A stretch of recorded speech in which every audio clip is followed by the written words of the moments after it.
लायक सब करना है कि जिस तरह बुल्ले शाह सरकार ने फरमाया पढ़ पढ़ आलम फाजुल होना कभी अपने आप में पढ़िया ही ना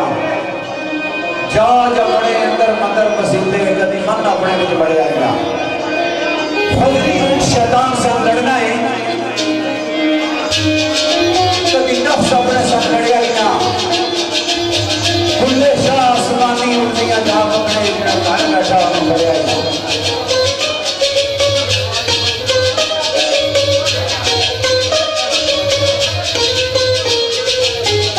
दुनिया मोहम्मद सरकार इब्राहिम ने लिखा कि जहाँ वो पर्दा दूर हटाया निकले सच मन छोड़ो मैं मंदेता फिर मोहम्मद कौन कहे तो जोड़ो तो ऐसा नशे दस्तर है इल्म सारा पर्दा में दिलदा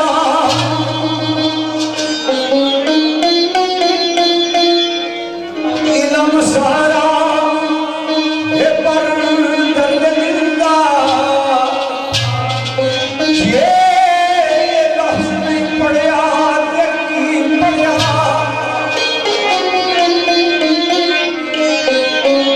अमल ने कोई बदले कदूर नाले दिल तू जम के खड़िया यकीन पढ़िया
एक दो ही शेर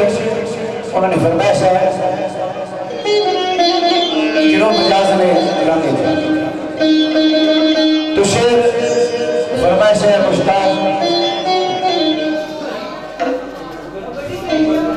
मुश्ताक मुगल खानमाबाद हाल मुकीम रुके सादर मुगल जग सवारी हाल मुकीम रुके मोहम्मद सलाम कहता